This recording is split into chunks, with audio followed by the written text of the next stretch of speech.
Welcome and good evening to the presentation of my master thesis proposal, as well as the project proposal for the FTAlliance. My name is Clara Boehler, and I'm the presenter of this thesis, as well as your potential person you're going to work with. So thank you, FTAlliance and University of Borås, for making this happen. I'm motivated, I hope you're too, so let's go further. My topic is gonna be about the following: the identification of factors leading to unauthorized subcontracting within the textile and fashion industry and supply chains.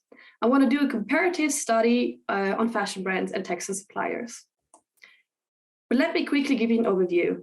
I'm going to talk more about supply chain scenarios as well as the whole industry context that led me to the topic.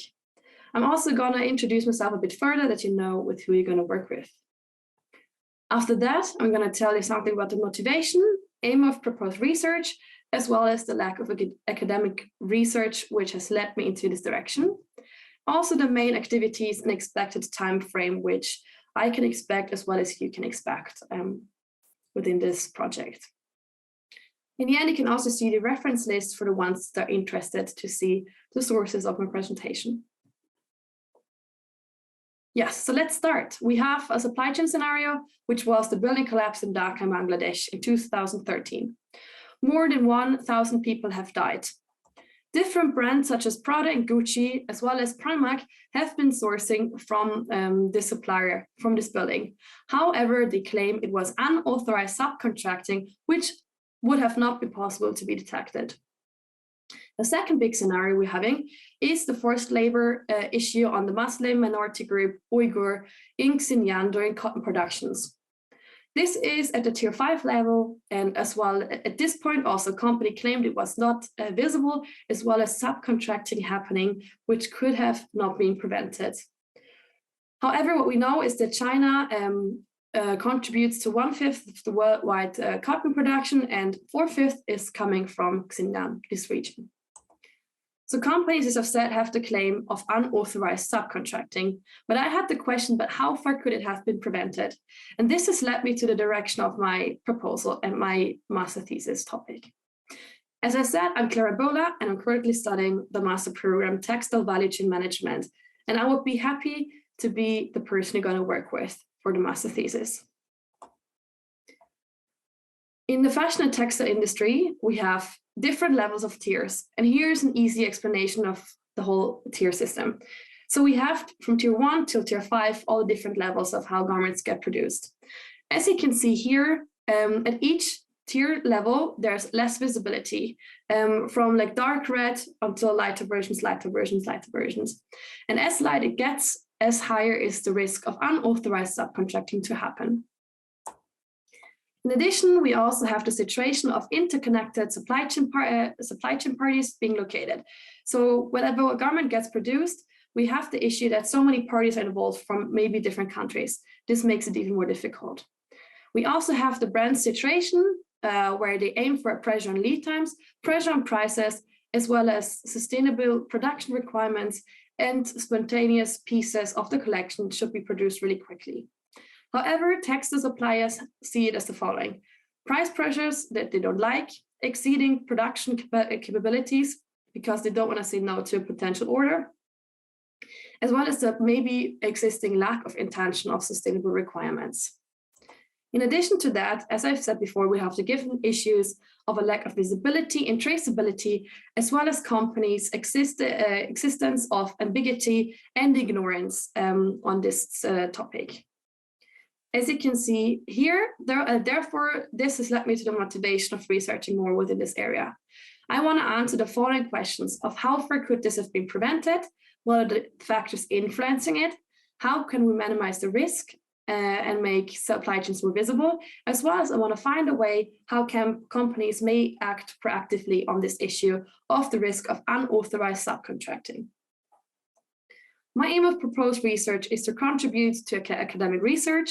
I want to give relevant and practical insights for companies, as well as provide them in different factors that are sensitive to the risk of unauthorized subcontracting. And I want to tackle the issue of ambiguity and ignorance, and want to motivate them to get a better visibility and research within their potential unauthorized subcontractors. The lack of existing literature is definitely given. So after searching within online platforms, I could see that 6 papers are mainly focusing at this point on my topic. There are definitely more, but not that many. And you can also see that all of them 6 are focusing on the different areas.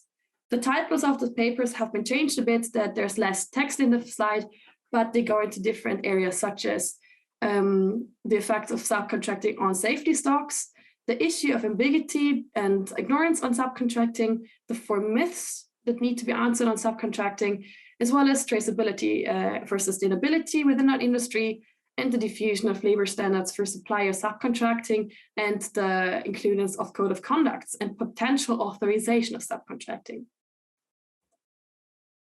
What you can see during my main activities are going to be to start with secondary research, go through online databases, physical books and magazines and additionals to see what possible factors have been evaluated by other researchers. In addition to that, I want to contribute with making 2 different parts. One would be to qualitatively question and ask and talk with fashion brands to identify their view on subcontracting and what factors they think are relevant.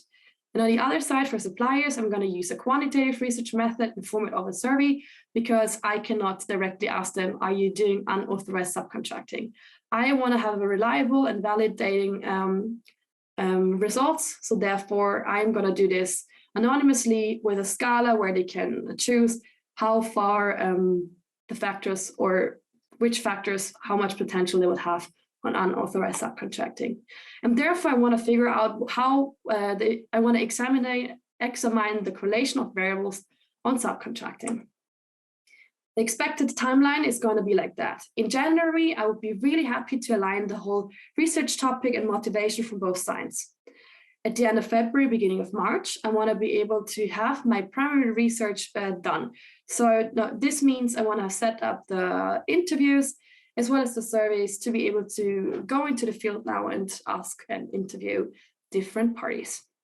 At the end of March, I want to have this data analyzed and evaluated, that I'm able to write my main parts and findings and discussion within April and May 2022. This was what I want to tell you. Thank you for your attention. I've added more contact details with my email address and phone number. Please feel free to, whenever you want, write me an email or give me a call if you have open questions or if I can answer something further for you.